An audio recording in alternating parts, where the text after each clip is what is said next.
Alô? Tem alguém aí? Será que vocês são como eu, que perdem o sono pensando no mercado cervejeiro? Por que as cervejarias seguem fazendo Reis e IPA tudo igual? Qual é o tamanho do mercado cervejeiro artesanal no Brasil? Quantas cervejarias ciganas tem no país? Dos estúdios da Pint Network, eu sou Ludmila Almeida, mais conhecida como Hipacondríaca, e o Surra de Lúpulo de hoje é Cada Cerveja é uma História, Budweiser. Só que desde o século XIX, né, essa preocupação marqueteira, ela mirava uma construção da cerveja como algo essencialmente estadunidense, né, apesar de ser desenvolvida por imigrantes alemães. Então ela mirava uma linguagem de enaltecimento patriótico, mobilizava alguns nomes históricos, tipo Thomas Jefferson, contava uma historinha, publicava uma paginazinha instrutiva naqueles almanaques e tal, mas tentando cativar essa relação do consumidor com uma identidade nacional. Mas a Budweiser, ela nasceu como uma cerveja que usa arroz ao invés de milho. Por quê? É uma decisão técnica. Geralmente as pessoas ficam pensando, tem milho, é pra economizar. Não seja esse tipo de pessoa. Não seja. Você tente não ser. Tente. Fique quieto. Assim como o Pilsner, que tem aquela terminação R que a gente já falou, faz referência a Pils. Kulmbacher, que a gente comentou aqui no episódio da Canoinense, que faz referências da de Kulmbach. Budweiser faz referência a algo que vem da cidade de Budweiser, não é? Só que esse negócio acabou virando marca de outra, né? Não, entendeu? É complicado, cara. É uma bagunça. E isso, pelo menos desde 1907, dá umas disputas judiciais, uns quebra-rabo, e aí disputa judicial em jurisdições, assim, de estado, de nação, de conglomerados intercontinentais e todas aquelas paradas, assim, dos arranjos geopolíticos mundiais ao longo do século XX, entre, no caso, a Anheuser-Busch, com a sua Budweiser, e a cervejaria Budvar, que é de Budweiser, que ela é tcheca, né? E produz uma cerveja que, por ser de Budweiser, leva o nome de Budweiser, a cerveja própria daquele lugar. Meus convidados nesse papo histórico são Gabriel Gurian e Henrique Boaventura. Quinta-feira, 30 de julho de 2026.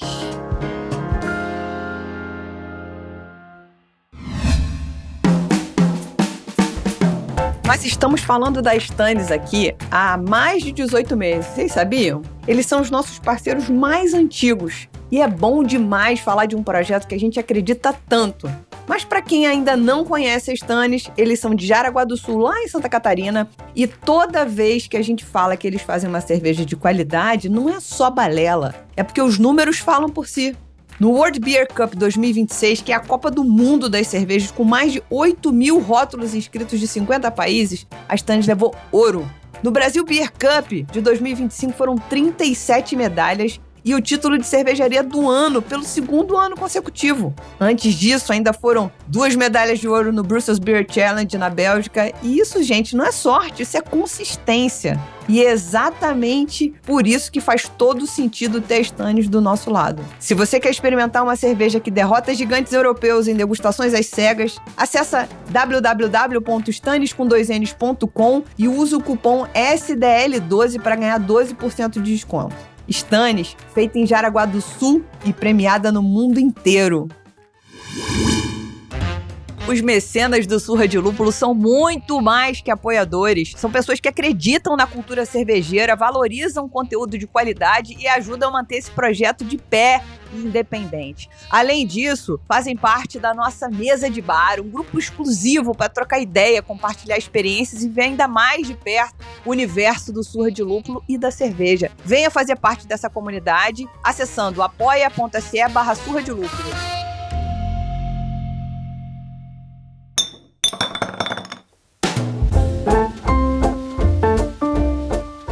Alô, Leute, Henrique Boaventura aqui e não confunda com Budweiser.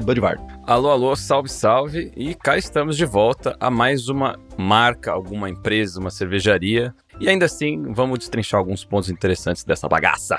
Eu, como sou apegada em pleonasmos viciosos, viciantes e sei lá mais o que atraiam atenção, aditos, vamos começar do começo, Gurian. Né, vamos lá nas origens dos primórdios, das iniciações. E ele, para quem não sabe, Gabriel estava aqui agora fazendo um alongamento para poder dar uma surra de conhecimento na gente. Sem violência, pô, apenas aí destravando as ideias aqui. Sem violência, meu. Sem violência. Sem violência. Muito bem, essa marca é absolutamente reconhecível hoje, eu acho, né? Ela tem uma inserção no mercado brasileiro, então não dá pra associá-la a nenhum tipo de nicho, apesar de ser uma marca estrangeira. Mas a Budweiser tem, de fato, uma história gringa, então vamos aos primórdios e para outros cantos deste glóbulo. Mais especificamente em St. Louis, no estado estadunidense do Missouri, e em meados do século XIX também. Ali tinha uma cervejaria chamada Bavarian Brewery, né? Então, um pequeno adendo aqui também, assim como o Brasil foi destino para vários imigrantes germânicos, os Estados Unidos também, e isso é um ponto que conecta o desenvolvimento de tradições cervejeiras dos dois países, ainda que influências inglesas e outros desdobramentos na era craft vão dar uma outra paisagem para o que se desenvolveu por lá. Mas nesse ponto nós temos essa familiaridade, e isso é verdade também nessa região do Missouri, né? Então, ali havia uma Bavarian Brewery, claramente fazendo referência à Baviera, que era fundada por um imigrante, assim, qualquer que aparentemente não teve muito traquejo, não. Ele fundou essa cervejaria em 1852, e aí, em menos de 8 anos, ele quase levou o negócio à falência. Bom! Levou uma cervejaria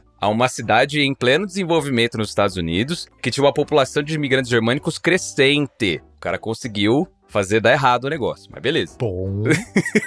Muito hábil essa pessoa, muito hábil. Nota-se por que ele teve que migrar, né? E aí, perto da falência, essa cervejaria foi vendida, isso em 1860, então praticamente 8 anos depois da sua fundação, para 2 outros sujeitos. Um deles chamado William Dent, que era um farmacêutico. Eu acho que é Dent, mas a escrita é D''Oente, então eu vou ficar chamando ele de William Doente. Para.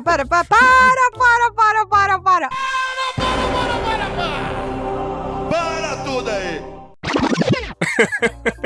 Além de ele ser um doente, ele é um farmacêutico. Ele era farmacêutico, exatamente. Cara, é uma piada pronta em cima da outra. É um sanduíche. É a dança do machismo.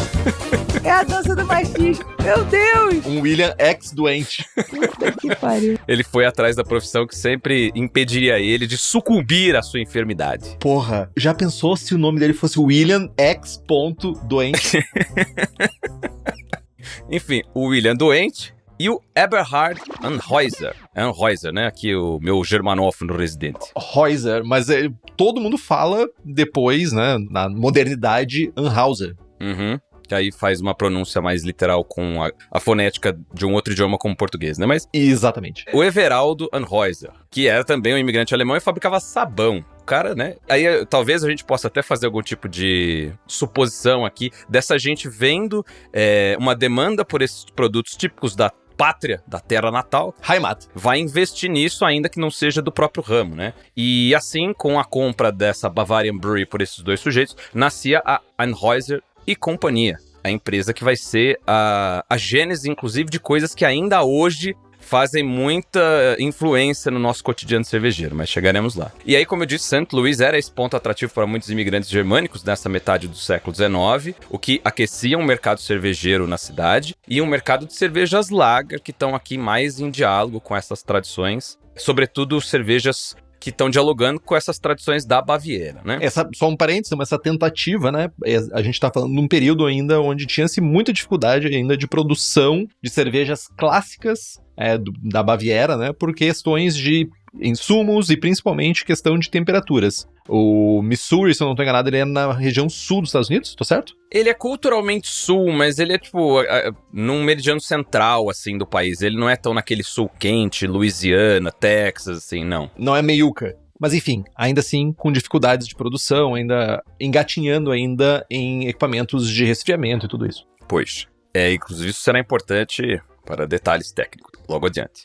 Mas ainda falta um novo personagem aqui para nossa história, que foi o Adolphus Busch, né? Ele também era um imigrante. E aí aqui, talvez a gente pense em imigrantes, né, que vêm de situações precárias, que mudam de país para buscar uma vida melhor e escambau. Mas esse cara era diferente. Ele era de uma família rica, família do ramo de insumos para vinhos e cervejas, então ele estava familiarizado com o riscado. Teve uma boa educação formal também. E ele era o 21º de 21 irmãos. Ter falta que faz TV, hein? Porra. Como é que é? Teve mais herdeiros que um coelho, como diz aquela música lá, o rapaz aqui. E aí ele, com 15 anos de idade, falou assim, eu não tenho nada pra fazer aqui, eu vou me para outros cantos, não tenho nem herança pra receber. Eu tenho 20 motivos pra sair dessa casa.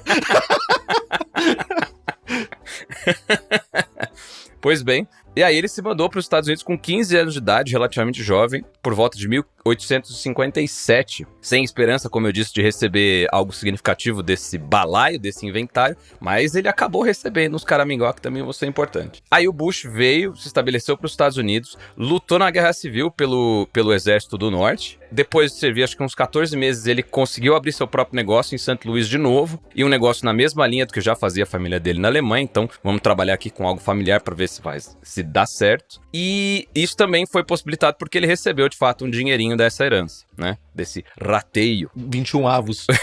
21 avos de... Não, mas parece que a família dele era bem de vida. Bem mesmo de vida. Entendi. Então não dá pra se desprezar 21 avos dessa fortuna. 21 avos de 1 bilhão é muita grana. Pois é. E aí, depois de se estabelecer... Né, depois de alcançar uma maioridade, depois de se estabelecer na rotina comercial da cidade, fazer sua vida ali mesmo, ele se casou finalmente em 1861 com a Lily. E a Lily, vejam só, era filha do Everaldo Einhäuser, o dono da cervejaria lá. E não só ele se casou com uma das filhas, como o irmão dele também se casou com outra filha num casamento duplo. Oh. Né? Vamos economizar grana e fazer uma cerimônia só, meio que assim. Aí o irmão dele, Ulrich, se casou com a Anna. E aí a galera, as duas famílias fizeram esse enrosco. E daí essa relação vai estar ligada perpetuamente a essa cervejaria e logo menos a criação da Budweiser. Não pode ser por amor, né? A estratégia do grego, né?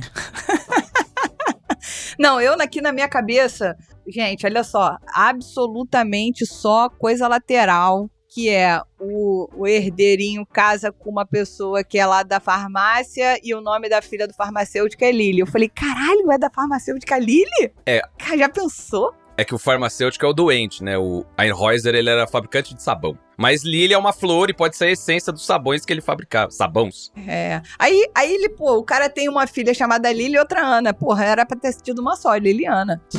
Parei. O que é Lily? Eu tive que pesquisar, porque não caiu essa ficha pra mim. Lily é uma coisa. Lily, Lilly, é uma grande marca farmacêutica. Produz vários remédios famosos atualmente. Olha aí, eu não sabia disso. Ah, isso eu já desconhecia. Pra mim é o nome da flor. É o lírio. Aí, ó. Tá bom. Desculpa então, gente. Desculpe! Muitos desencontros aqui. É, pois é. Encontros e desencontros. Vai aparecer daqui a pouco a Fátima Bernardes aqui. No caso da Fátima Bernardes era encontros, é. Que nem ela mais, né? A Patrícia é poeta agora. Exato. Era só encontros. Os encontros e desencontros é o Lost in Translation, né? Da Sofia Coppola. Baita filme, inclusive. É. Baita filme. Mas voltando. Houve o casório. As famílias se uniram por 2 caminhos ali, né? 2 casais. E aí, né, com você, no caso do Alphonsus Bush. Adolphus Bush. Alfonso seria melhor, mas é Adolphus. Seria melhor, né? É um nome latinizado, inclusive. Enfim, estabelecido comercialmente na cidade, agora constituindo família, uma família que já tem um pezinho no ramo cervejeiro. Ele com uma loja que vendia insumos cervejeiros, inclusive para essa cervejaria do sogro, ele foi se enveredando para o próprio negócio da antiga Bavarian Brewery, agora Einhäuser & Co. E aí, isso foi em 1864, ele também pôde investir cada vez mais no negócio, até que em 1869 ele se torna sócio da empresa comprando a parte do William doente. E aí agora o balaio fica todo dentro da mesma família. O doente se afasta. Por que motivos? Talvez médicos? Complicações de saúde. E aí ele compra essa parte, se torna sócio da empresa e passa a se envolver cada vez mais no processo cotidiano, né, nas operações cervejeiras de fato. E por conta disso, por conta dessa influência dele, vem uma ideia vem uma ideia não, né? Isso é uma ideia basicamente disseminada nesse tempo, mas um projeto de fato tirado do papel, adaptação de algum estilo germânico com ingredientes disponíveis nos Estados Unidos naquela época. Isso, você tem até uma discussão em periódicos cervejeiros, gente que está defendendo o arroz como um insumo alternativo, isso vai aparecer mais adiante de forma prática também. E aí eles fazem esse ensaio no comecinho da década de 1870, né? Tentando uma formulação de uma Bohemian Pilsner, que foi batizada de St. Louis Lager, mas parece que não foi um estilo, não sei se tão replicável, ou um estilo que não vendeu tão bem. E aí logo depois, em 1876, e essa de fato é a marca canônica né, de nascimento da Budweiser, eles desenvolvem uma segunda receita, eles, a cervejaria, o Busch e um outro sujeito chamado Carl Conrad, que era um cara do ramo local de bebidas, ele era dono de restaurantes, e eu já vi algumas referências que ele era um engarrafador, ou ele era um fabricante de garrafas, não ficou claro mais ou menos essa coisa. A garrafa, inclusive, vai ser um outro elemento importante já. Mas enfim, essa dupla vai desenvolver uma receita que é baseada em uma Budweiser, né, que é uma cerveja da cidade tcheca de Budjewoce, mas que também tem o nome alemão de Budweiser, né, porque é um território que historicamente foi ali dos Reinos Unidos Germânicos e hoje faz parte da República Tcheca, mas você teve falantes do alemão lá por muito tempo. E aí, essa cerveja de influência da cidade de Budweiser vai ser batizada como Conrad Budweiser, né? E aí, esse rótulo logo vai ganhar a dianteira do portfólio da Anheuser Company. E cá estamos aqui, finalmente, no nascimento da cerveja que nos trouxe aqui hoje neste episódio. Só um parênteses interessante, Budweiser, que tem esse ER no fim, que indica origem, né? De algum lugar. Então, esse Budweiser por fazer referência realmente à cerveja de lá. Exatamente. Que isso também vira um rolê mais pra frente de acusações, mas enfim, né? Não vamos queimar a pauta logo no início.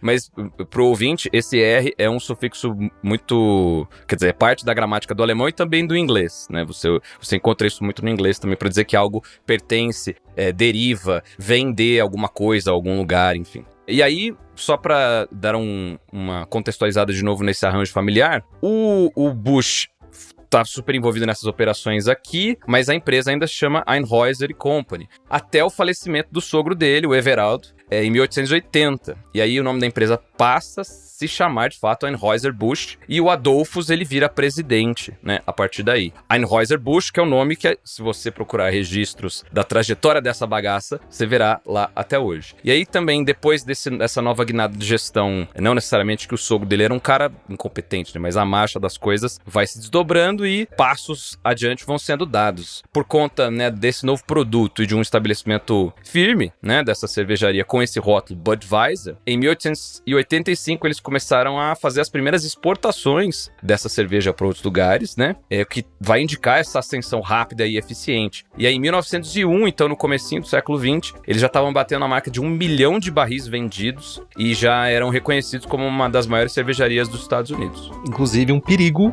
ter uma pessoa chamada Adolphus na presidência de algo, né? Pois.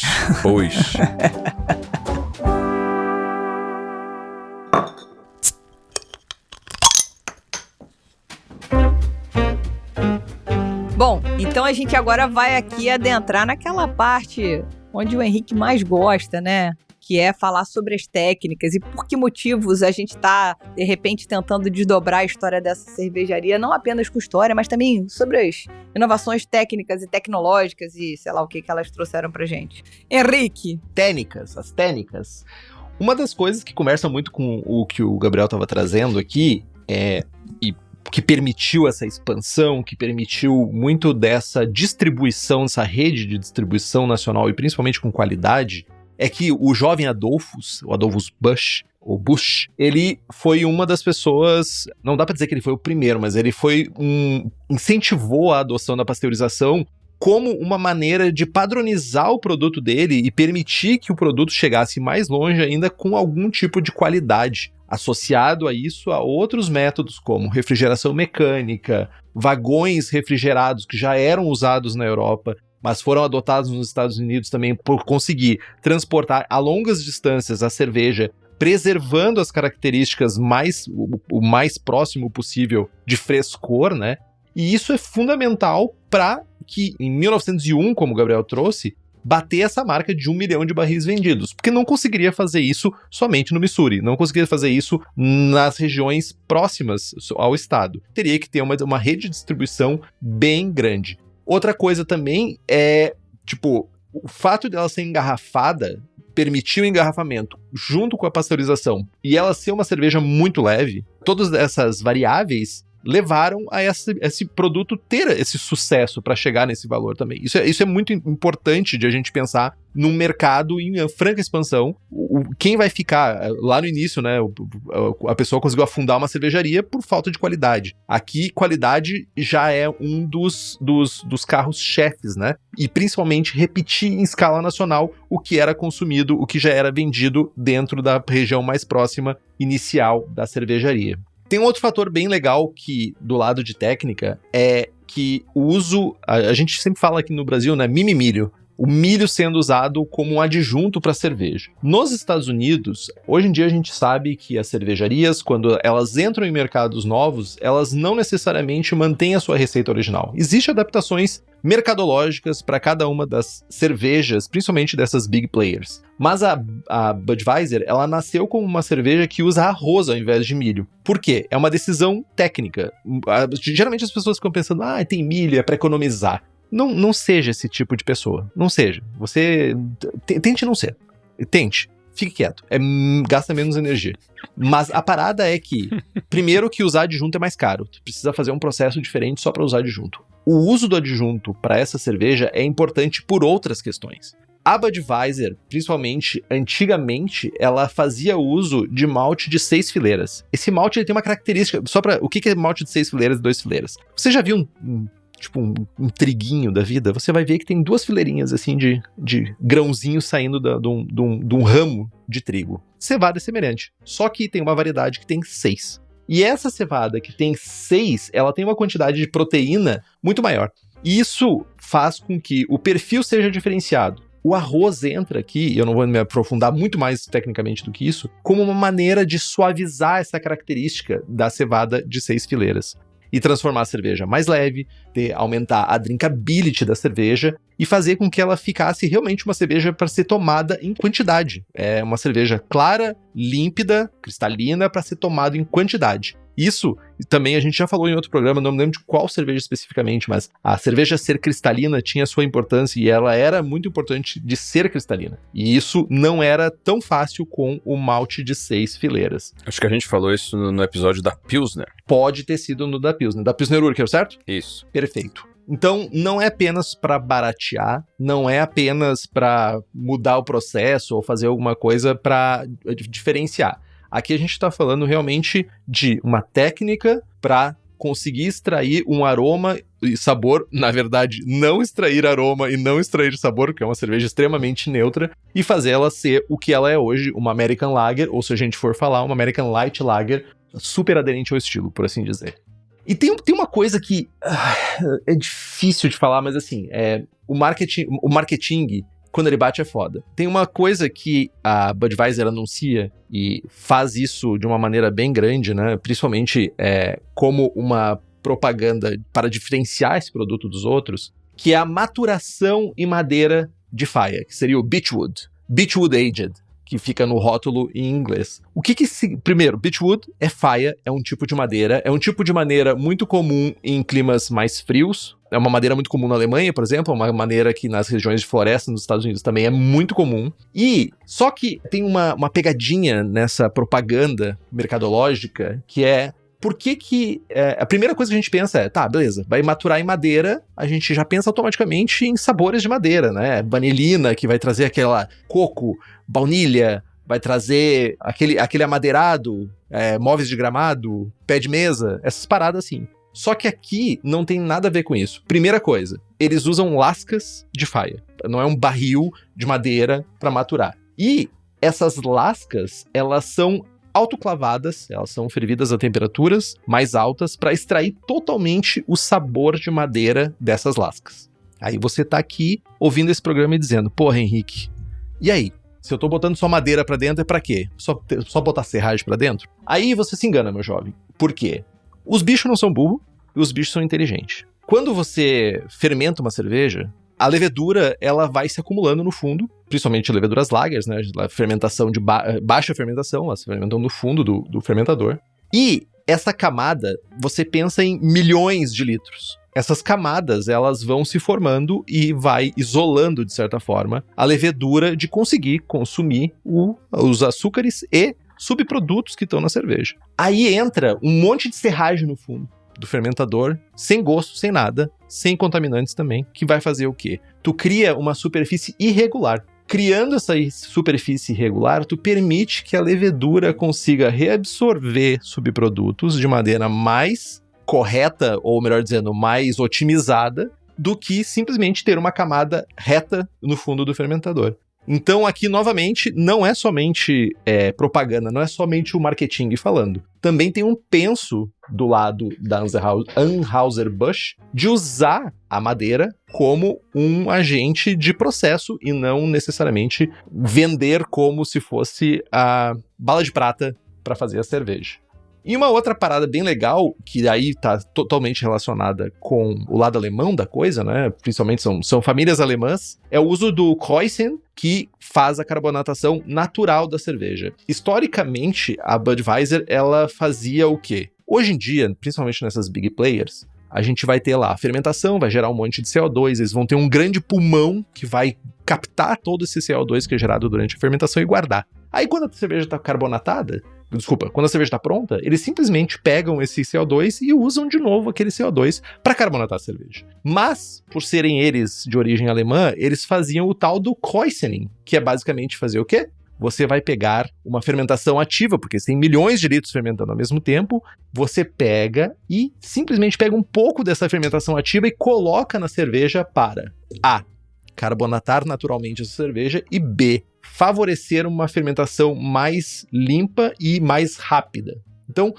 tudo aqui por mais que seja anunciado como um produto de marketing, faz sentido em existir, e a Anheuser-Busch, lógico, né? Hoje em dia, 2026, muito provavelmente já deve ter mudado esses processos. Mas, historicamente, eles faziam isso e fazia sentido. Enfim, são os jovens que sabem o que estão fazendo. Nossa, muito legal. Achei muito legal. Fiquei com uma curiosidade, lembrando aqui do episódio da Duvel, que eles têm aquela refermentação de garrafa com a inoculação de uma levedura limpa, porque a levedura deles, tradicional do processo titular deles, ela tem o seu segredo biológico de fábrica e também garante certas propriedades organolépticas para a cerveja que eles não querem compartilhar com outras pessoas. E aí, pensando aqui que essa adição de um mosto uma parte de um mosto em fermentação para uma cerveja já fermentada, não vai mudar o perfil dessa cerveja, porque de base, toda a receita, todos os compostos, inclusive as leveduras, tem um perfil neutro, então isso não vai prejudicar, não vai deixar nenhum rastro de material residual, de subprodutos esquisitos de fermentação, etc. Muito antes, pelo contrário. Não só, primeiro que tu precisa usar, tu não precisa, mas aqui tu vai usar uma fermentação do mesmo estilo de cerveja, só que num estágio diferente, ou seja, uma cerveja que está terminando a fermentação com um mosto fermentando num estágio inicial de fermentação. E segundo que o fato de tu fazer isso, tentando não ser tecnicamente chato, é basicamente tu colocar uma fermentação ativa numa fermentação que já está terminando, vai fazer com que essas células ativas, loucas para consumir coisas, vão absorver subprodutos não desejáveis do mosto que estão no final da fermentação. O mosto, já nesse passo, cerveja, em contato com a levedura, naturalmente essa reabsorção vai ocorrer, mas vai ocorrer com o tempo. O que tu tá fazendo aqui com a adição de Kreuzen é fazer ganhar tempo. Basicamente é diminuir a quantidade de tempo necessário para a levedura absorver, porque não é mais uma levedura em estado de dormência, é uma levedura ativa que vai estar trabalhando em cima desse subproduto. Então é basicamente, isso é muito feito em cervejarias mais clássicas alemãs, justamente para melhorar esse processo de fermentação, fazer acontecer mais rápido. Muito bem. Uma otimização de acabamento, hein? Muito legal. É isso aí, gente. Tecnologia alemã. Muito bom. Bom, Gabriel, mas a gente já aqui tá sentindo o cheiro, por toda a história que tá sendo contada aqui, a gente tá sentindo o cheiro de bosta no ar, de polêmica no ar nessa história, né? Então, a gente não precisava nem dizer isso, só de falar que o programa é da Budweiser, você já sabia, a gente já pressentia que tinha um cheirinho de bosta vindo no ar, de polêmica, por favor. Podrêmica. Por favor, Leão Lobo da história. Fofoqueirinho, Léo Dias, da fofoquinha cervejeira, por favor.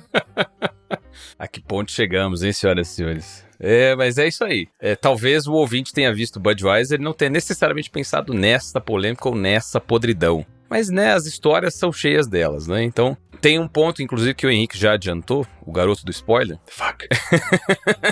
Que é a questão da nomenclatura da cerveja, né? De fato, se você pensar que uma cerveja estadunidense está colocando o nome de algo que se refere a uma origem em outro canto, né? Talvez isso possa soar um pouco estranho, não é? É como se eu começasse a produzir uma cerveja aqui no condado, no Principado de Batatais, e a chamasse de Osoriense. Seria um erro. E aí registrasse como Osoriense a marca. Então eu literalmente estou tomando para mim o direito de utilizar uma naturalidade de algo ou de alguém como uma marca para utilizar. Então voltemos um pouco. Assim como o Pilsner, que tem aquela terminação R que a gente já falou, faz referência a Pils. Kulmbacher, que a gente comentou aqui no episódio da Canoinhense, que faz referências de Kulmbach. Budweiser faz referência a algo que vem da cidade de Budweiser. Não é? Só que esse negócio acabou virando marca de outra, né? Não, entendeu? É complicado, cara. É uma bagunça. E isso, pelo menos desde 1907, dá umas disputas judiciais, uns quebra-rabo, e aí disputa judicial em jurisdições assim, de estado, de nação, de conglomerados intercontinentais e todas aquelas paradas assim, dos arranjos geopolíticos mundiais ao longo do século XX. Entre, no caso, a Anheuser-Busch, com a sua Budweiser, e a cervejaria Budvar, que é de Budweiser, que ela é tcheca, né? E produz uma cerveja que, por ser de Budweiser, leva o nome de Budweiser, a cerveja própria daquele lugar. Acontece que esse rótulo da Budvar foi lançado 20 anos, mais ou menos, depois da introdução da Budweiser estadunidense no mercado. Só que até aí, você não tá tendo uma disputa de mercado, você não tá tendo a sobreposição de área de influência disso daí. E os europeus, aparentemente, não ligavam muito para essa apropriação de terminologias, né, do seu ponto de origem por muito tempo, enquanto, sobretudo, os Estados Unidos não invadissem os seus mercados, né? A treta do champanhe, por exemplo, ela é um pouco mais recente por conta dessa noção de preservação de origem, né? De denominação geográfica. E dinheiros. Dinheiro, exatamente. Tem a ver com você... Em alguns casos, a proteção de saberes patrimônios faz sentido. Em outros, é agregar valor de uma forma exclusiva para um produto que tem um lastro histórico em determinada região. Mas, no fim das contas, é política e dinheiro. Só que isso é um incômodo que vem depois. Nessa época, isso é muito comum. Você vê produtos feitos em outros lugares ganhando nome de produtos que são típicos de outros países, né? Champanhes dos Estados Unidos, champanhes do Brasil, enfim. E nessa época, a cerveja chama Budweiser, no final do século XIX, não incomodava ninguém. Mas isso começou a incomodar conforme os raios de atuação foram se sobrepondo. Claro que a Budvar é muito menor, né, que a Anheuser-Busch, mas ela tem uma primazia de origem para validar o seu pleito pelo direito de uso do nome. E aí isso vai dar uma origem a uma série de batalhas judiciais entre essas duas cervejarias que já dura mais de um século, né? Então, isso piorou quando as cervejas estadunidenses foram para os mercados europeus. Isso também implicou em dificuldades legais, assim, para a exportação das Budvar para os Estados Unidos no começo do século XX. E é tudo uma questão de nome, né? Porque a gente não tá falando de cervejas que são nem parecidas, assim. E aí o que a gente vê hoje não é uma resolução. Aliás, parece que às vezes cada novo capítulo, quando parece algo meio pacífico, fica pior. Mas existe um certo pacto de desconfusão. Por quê? A Budvar, inclusive, ela é distribuída internacionalmente pela AB InBev, que é a sucessora da Anheuser-Busch. Ela é distribuída como Czech-Var. Então você coloca a origem do país, esse sufixo var para fazer uma referência, mas não usar o prefixo Bud, que foi, né, um apelido que foi muito colado na Budweiser, sobretudo a partir da introdução da Bud Light no mercado, né? Enquanto a própria Budweiser estadunidense, ela é vendida na República Tcheca só como Bud. Ela não tem direito de uso do termo Budweiser dentro desse território. E por conta da adesão da República Tcheca à União Europeia e essas políticas de proteção e denominação de origem para esses produtos locais, dentro de 27 países, a Budvar é que tem o direito de uso do nome Budweiser para os seus rótulos. E a Bud americana, ela circula como uma cerveja internacional, não rola tanta confusão assim, mas dentro da República Tcheca ela não pode usar, ela é chamada de Bud. Só que aí, como eu falo, tem páginas novas dessa bagaça. Aí na Suécia, por exemplo, tem cortes que deram o direito para a Budweiser estadunidense usar esse nome e não a Budvar,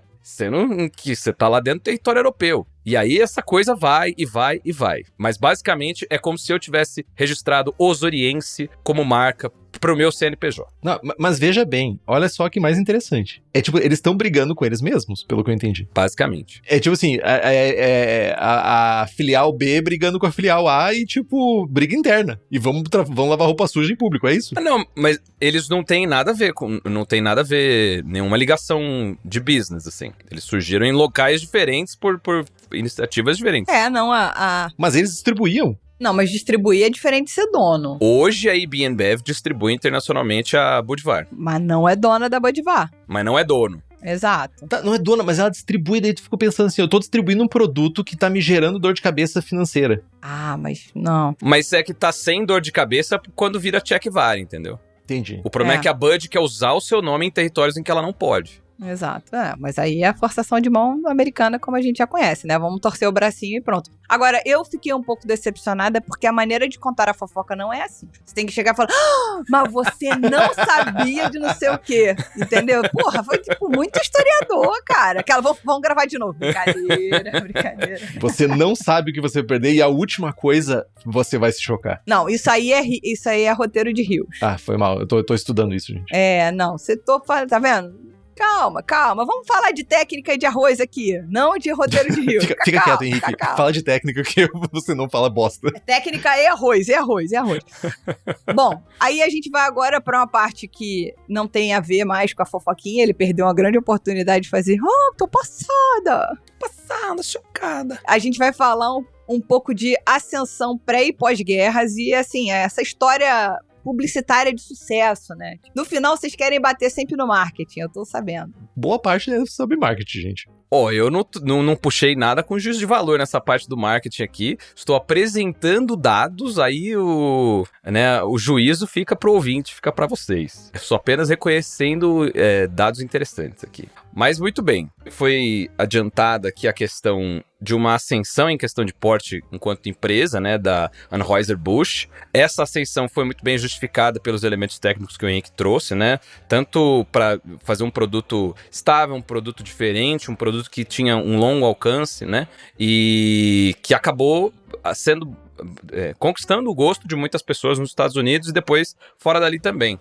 E esse porte, ele não foi perdido no século XX, aqui nós estamos num entre-guerras, você tem uma ascensão da marca, assim, até o começo da Primeira Guerra Mundial. Os Estados Unidos não vão ter um grande baque, assim, nesse sentido, apesar de se envolver no conflito. E o grande baque nessa primeira metade vai ser a lei seca, de fato, né, para essas bebidas que a gente tá falando aqui. Mas a lei seca, ela não vai ser aquela rasteira tão violenta, porque a AB, vou chamar de AB, porque eu não aguento mais ficar falando esses nomes alemão, a AB, ela se salvou porque ela já tinha um portfólio diversificado e ela pôde oferecer outros produtos durante a lei seca que não as suas cervejas. Mas ela também aproveitava aquelas brechas como a possibilidade de você vender produtos alcoólicos para fins medicinais, para fins de saúde. E aí, alguns desses produtos, por exemplo, que ela pôde oferecer também, um deles chamava-se Bevo, que era uma bebida não alcoólica que tinha a tag The All Year Round Soft Drink, ou seja, a bebida não alcoólica para o ano todo, como se tivesse sazonalidade para beber cerveja nos Estados Unidos, é uma coisa que não se vê.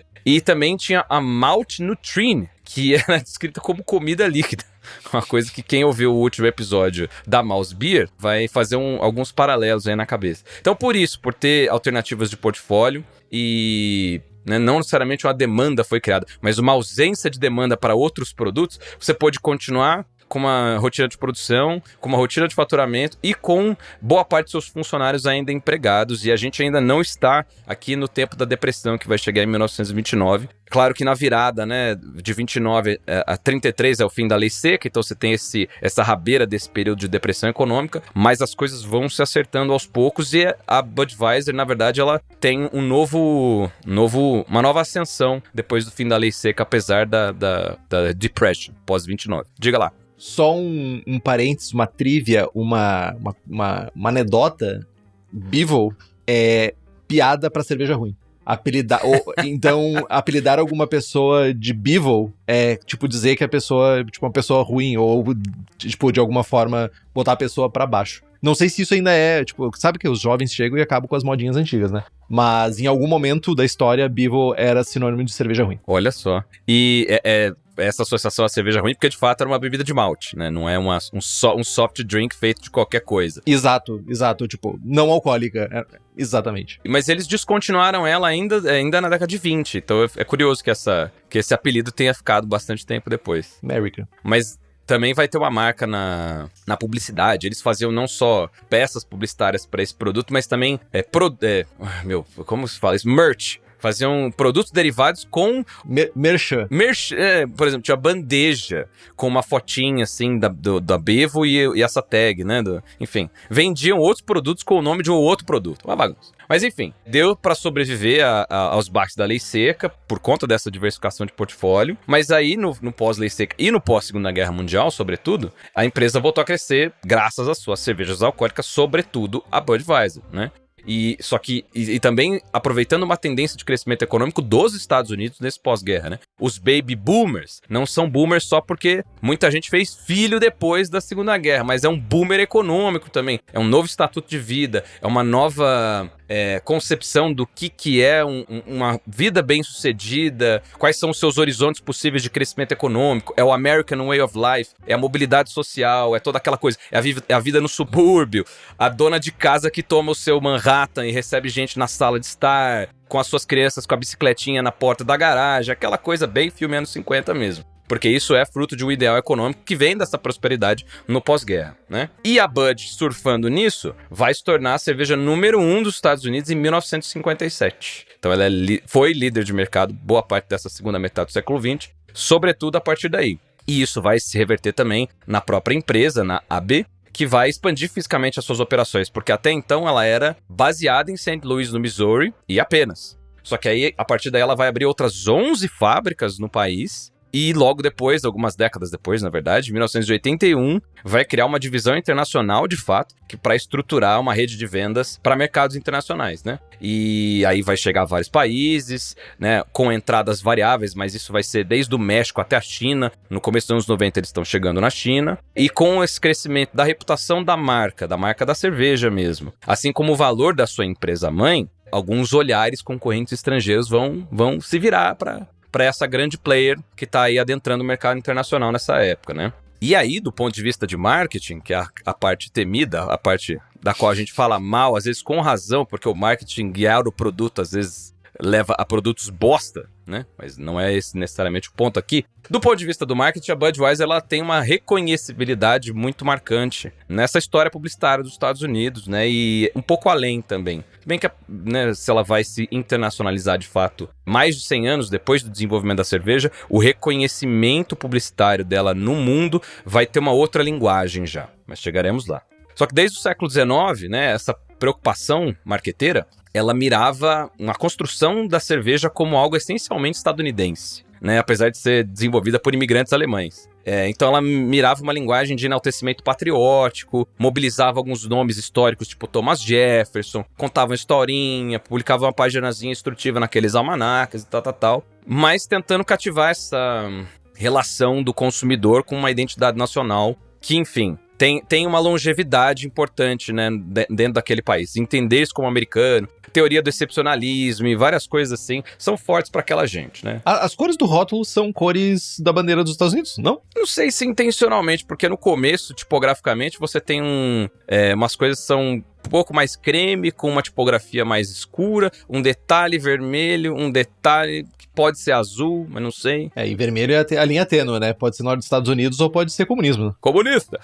Pode ser muita coisa. Com essa tentativa de estabelecer a Budweiser como uma cerveja essencialmente estadunidense, depois vai rolando um diálogo com outras tendências de comunicação, e aí você vê a prevalência da bebida enquanto negócio tônico, enquanto nutritiva, feita com ingredientes de qualidade, mesmo que alcoólica, você está enaltecendo esses ingredientes, né, os lúpulos de não sei aonde, os melhores maltes e tal. Revigorante é a chave aqui também, porque aí ela vai ser aos poucos ligada à rotina do trabalhador e às atividades esportivas, então é o trabalho e lazer, nessas duas facetas da vida, você pode ser acompanhado por aquela cerveja que te traz bem-estar e que pode te fazer bem. Essa é a linguagem. E aí, de novo, se a gente pegar as datas daquela comunicação da Mouse Beer que a gente viu no outro episódio, esse tipo de comunicação bate também, né? E isso está em diálogo com, enfim, outras coisas, né? Outros entendimentos sobre cerveja que, felizmente, hoje já estão desbancados. E aí, na segunda metade do século, parece que essas duas tendências, a nacionalista e a ligada à rotina do sujeito, que tanto trabalha quanto pratica ou consome esportes, vão desaguar numa narrativa que conjuga essas duas facetas, na verdade. Então, é aquela cerveja que faz parte da rotina do estadunidense comum e que, por conta dessa personalidade estadunidense que sempre é trabalhador e que gosta muito dos esportes que só aquele país gosta, que são os esportes merda, tipo o falso futebol e o beisebol, você está ali literalmente exercendo a sua identidade estadunidense tomando uma Budweiser. E aí nisso ela já está líder de mercado. Então essa comunicação está só reforçando essa imagem que o próprio consumidor fez daquela cerveja, né? E essa ligação com os esportes, não só os esportes estadunidenses, ela vai ganhar ainda mais porte um pouco depois, especialmente com a cerveja entrando nesses mercados internacionais, porque ela vai começar a se ligar aos vários eventos esportivos, né? Então tem propagandas do Super Bowl desde os anos 80, patrocinando eventos da NASCAR, vai patrocinar eventos da Fórmula 1 e, mais recentemente, as Copas do Mundo da FIFA. Então, isso tem a ver com estratégia de marca que não necessariamente dependeu desse passado publicitário dela, falando dos esportes, falando de uma identidade básica do estadunidense que trabalha e pratica, ou sei lá o quê, mas é algo bastante relevante que coloca ela, né, numa percepção de uma linguagem publicitária, sobretudo nesse século XXI pra cá, que às vezes acaba até ficando meio misturada, agora as coisas são meio pasteurizadas, tudo meio GP tudo, mas esse tópico tem um lugar importante na linguagem publicitária da marca. Tem uma parada legal que tu falou sobre esportes, né? Que muitos esportes de automotores, né? Faziam. A Budweiser era a patrocinadora, NASCAR e a Fórmula 1. Fórmula 1, a Budweiser foi desbancada pela Heineken, ou seja, ainda tem relevância vender cerveja dentro desses esportes. Mas eu queria falar rapidamente sobre a NASCAR, porque a NASCAR, a Budweiser, ela é associada, tipo, tem duas associações aqui. Primeiro que a NASCAR é associada a rednecks, que são os caipirões lá. Uhum. A galera que vai lá ficar vendo corrida, tipo, acampa dentro do GP onde acontece a corrida, dentro da pista que acontece a corrida, e ficou muito associada essa visão de redneck, também por causa da NASCAR, mas hoje, inicialmente ela tinha essa visão de American Way of Life, da pessoa chegando em casa e tomando uma cerveja morna, e em algum momento tornou-se, tipo, uma visão meio que de redneck. Tipo, de caipira que continua tomando aquela mesma cerveja da década de XXX aqui. Olha só. Tem uns outros elementos icônicos dessa trajetória publicitária que vale a pena mencionar, assim. Não sei se eles foram expostos o suficiente pro consumidor brasileiro, eu nunca tinha visto, pelo menos eu nunca tinha reparado, eu acho. Mas em 1933, por conta justamente do fim da Lei Seca, os descendentes do Bush lá, eles compraram um grupo de cavalos Clydesdales, que são os cavalos escoceses de carga, uns cavalos grandão. Se você pensar naqueles cavalos com as patas peludas, e que tem 1,80 de altura na quilha do pescoço, assim. Eles são emo, né? Eles têm uma franja. Podem ter, né? Você apara aí a crina conforme a conveniência, mas as patas são peludas mesmo. Não, tem que ser emo. E aí esses bichos, eles fizeram várias ativações, essa palavra maldita do presente, da marca, puxando carroça e entregando cerveja em pontos estratégicos dos Estados Unidos. Então teve isso em Nova York, teve isso em Washington, D.C., entregando cerveja até Disney, né? Pro Franklin Delano Roosevelt. E a partir disso, esses cavalos apareceram graficamente em várias propagandas da cervejaria desde então. E até hoje eles aparecem. Eles mantêm 2 criadouros grandes, eles têm mais ou menos 200 animais dessa raça. E esses criadouros, alguma coisa anexa a eles, serve como ponto de visitação para turistas. E eles também sempre metem esses cavalos em algumas peças publicitárias hoje em dia também. Teve até uma, acho que 2019, alguma coisa assim, uma propaganda que se chamava Brotherhood, que eles exploraram a relação de um criador de cavalo com um potrinho desses Clydesdales, assim, aquela coisa bem forçação de barra sentimental para vender cerveja, mas enfim. E desde os anos 50 também tem uma associação dos dálmatas a esses mesmos cavalos, então é um outro bichinho que às vezes acaba aparecendo também, mas a gente do lado de cá foi menos exposto a essa linguagem publicitária que tem a ver mais com a história da marca e não teria potencial de convencimento nenhum do consumidor brasileiro, né? Enfim. A raça dos dálmatas? Tipo, a raça de cachorro dálmata? Não, você vê um dálmata, você não pensa na Bud. Você vê esses cavalos, você não pensa na Bud. Então pra que colocá-los em peças publicitárias no Brasil? Esse é meu ponto. Não, sim, mas tipo assim, mas em algum momento nos Estados Unidos associaram Budweiser a dálmatas. Sim. O 101 ou o cachorro, tipo a raça zoada? Não, cachorro, não 101. What? Pois é, cara. Enfim. É tipo tucano na Guinness. Por quê? Ainda dá pra explicar. Tipo, ainda dá pra explicar o mercado. Não, dá pra você marcar quando aconteceu e aquilo ficou distinto o suficiente pra ser associado à marca. Mas o porquê podia ser qualquer outra coisa. Entendi. Podia ser um saruê.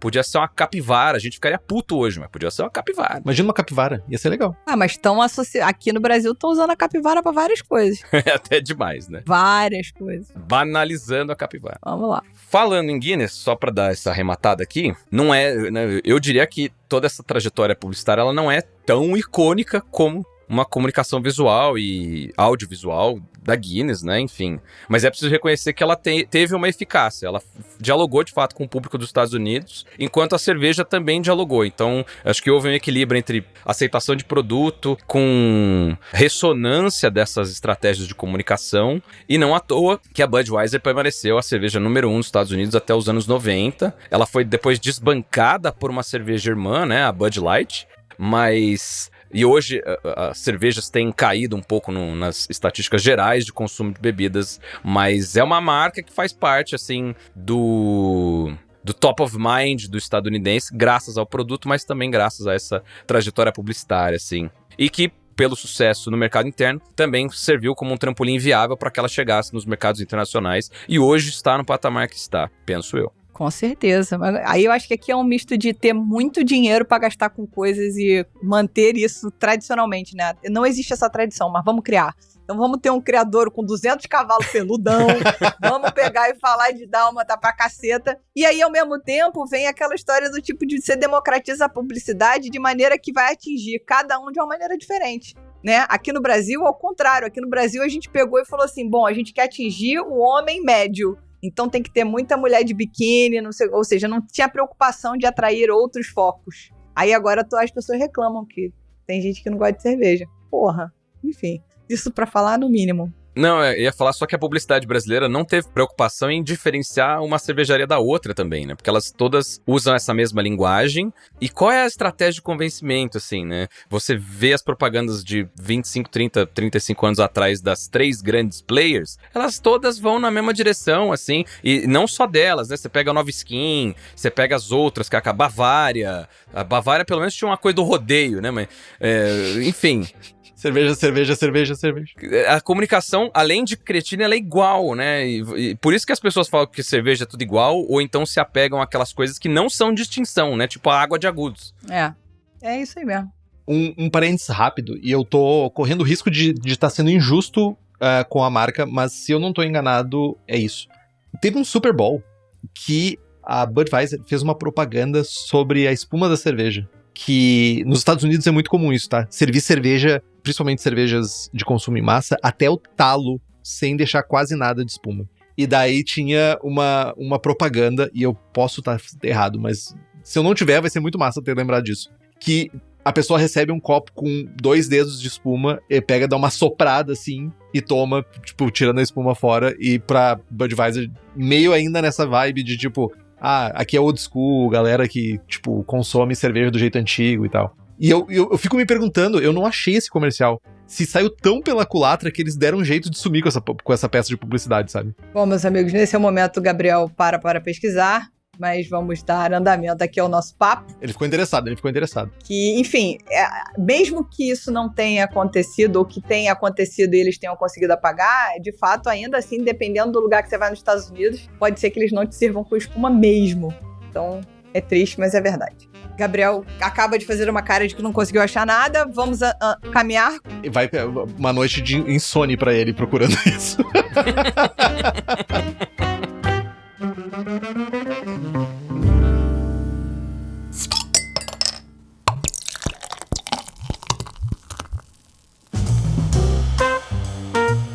Bom, a gente vai falar agora um pouco mais da vida mais recente, né, dessa cervejaria, né? Aqui, como o Gabriel chama na nossa pauta, de força contemporânea da empresa mãe e de marcas irmãs. Casos de família, cara. Caso de família total, pode chamar alguém pra brigar aqui, porque deve ter algum problema. Pior que não, né? Tem muita palavra-chave do fofoquito, mas na verdade... Porra aí, tá vendo? Botou vários easter eggs que não vão lá dar em lugar nenhum. Tem uma só aí no meio, tem uma só. Tem uma só. Tá certo. Bom, em 2004 ele vai fazer tipo aqui uma timeline pra gente descobrir como é que a gente chegou no lugar que a gente chegou, imagino eu. Em 2004, a belga Interbrew se fundiu a brasileira Ambev, aí nasceu o Megazord, né? Dando origem à Embev, que é a maior companhia cervejeira do mundo, né? Foi a maior companhia de cerveja do mundo na época, né? Aí em 2008 houve uma outra movimentação agressiva, né? Para comprar a americana Anheuser-Busch, é isso? Vocês que falam, Tá vocês que são letrados em outras coisas. E aí, que já era dona da Budweiser, da Bud Light, da Michelob. Jesus, vem daí então esta jossa, não, Brasil do meu Brasil. E aí, o que deu certo levou à formação da Bembev, expandindo ainda mais essa gigante, né?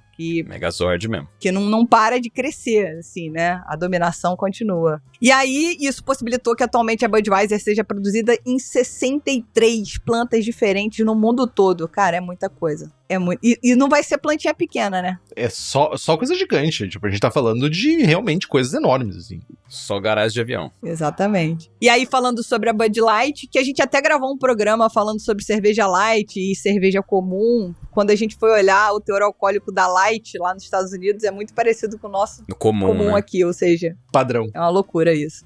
Enfim, a Bud Light é uma marca irmã, né? É uma light beer, é uma marca irmã da Budweiser desde 1992. 82. Perdão, desde 1982. E foi por muito tempo, nesse século XXI, a cerveja mais popular dos Estados Unidos. Cara, hoje ainda é muito comum você chegar numa sala VIP da vida e é Bud Light ou Coors Light. Eu não sei o que pode ser pior. Acho que ela foi desbancada pela Coors, uma coisa assim, de 4 anos atrás no máximo. E aí, agora que ela caiu pra terceiro lugar, mas tá perdendo pra cervejas light, pra Michelob Ultra, pra Coors Light, uma coisa assim. Aí, agora eu acho que eu vi uma fofoquinha aqui. Que é uma fofoquinha bem atual. Fofoquinha. Isso aqui é bem legal. Vocês não sabem o que o Gabriel colocou nessa pauta. Para! Acertei? Esse não é fofoqueiro, esse é outra coisa. Mas enfim, vocês não sabem. Todo mundo comentou aí, inclusive a gente deu no plantão sobre esse assunto, que os escoceses acabaram com a cerveja em Boston agora, nessa Copa do Mundo. Foram embora, a gente mandou eles embora pra casa, de alguma maneira. E aí, nos outros, tudo ficou meio confuso, tal, mas Gabriel trouxe aqui a informação que aqui tem furo aqui tem trabalho sério, aqui é jornalismo de alta performance. Jornalismo de alta performance. Eles acabaram com tudo, menos com Bud Light, ou seja, gente, tem que ter critério nessa parada, né? Assim, vou beber qualquer porra, acabou com toda a cerveja, não. Bud Light continuou. Teve um comentário sobre essa notícia no Last Week Tonight, do John Oliver, e ele é inglês, mas ele é naturalizado estadunidense, e, enfim, por conhecimento de causa, ele também fala mal dos escoceses. Falou assim, cara, um país cujo prato nacional é o haggis, que é literalmente um estômago de ovelha recheado. É uma buchada, basicamente. Os caras não têm critério, mas chegou na Bud Light e falou, não dá. Não dá. Muito bom. Bud Light a gente tem que ter, tipo assim, ó, um parâmetro daqui, porra, pelo amor de Deus, aí não dá. Daqui eu não passo. É melhor eu não beber, que se eu misturar, eu vou ter ressaca. Não tem essa parada? Eu não posso misturar cerveja, senão vou ter ressaca. Misturou até o álcool de limpar balcão, mas não pode misturar com a Bud Light, né? Exatamente. Você comeu tudo, mas foi empada, foi a azeitona da empada que acabou com o teu estômago.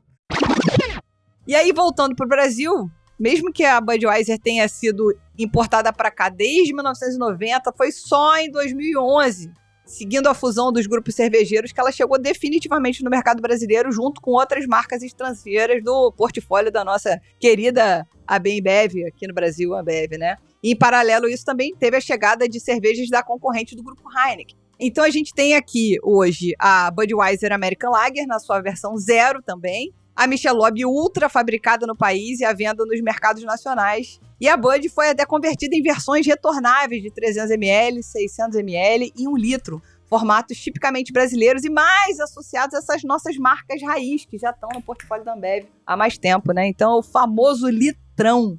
tão vendido em distribuidoras de bebida pelo país. Famoso casco. É, o casco escuro.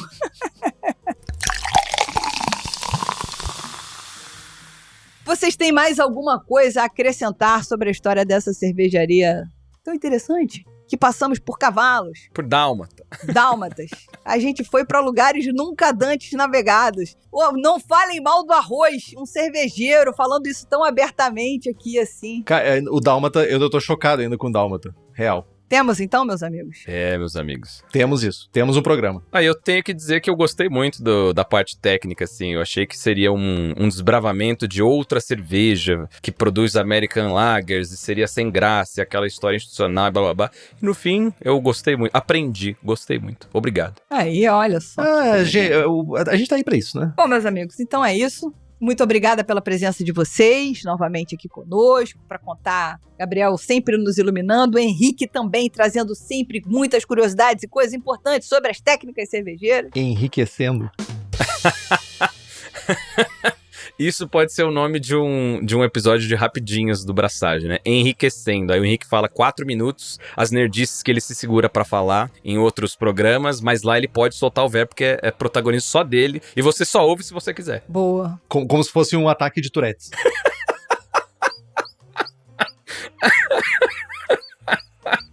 Perdemos. Desculpa. Tudo bem. Bom, pessoal, se vocês nos ouviram até aqui, lembre-se de participar conosco nas nossas redes sociais, @sorridilúpulo no Instagram e no TikTok. Tem sugestão de pauta e convidado, manda e-mail para contato@sorridilúpulo.com.br. É isso, meus amigos. Para vocês até mês que vem, para mim, até semana que vem. Até. Tchau, tchau.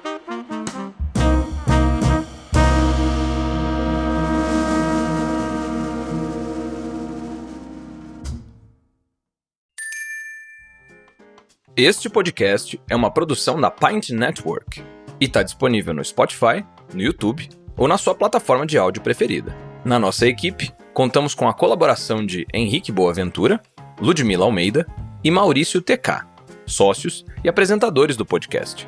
Também fazem parte do time Gabriel Gurian, na apresentação, Rubens Reis, na edição, Larissa Diniz, nas redes sociais e Gabriela Lando, na redação do blog.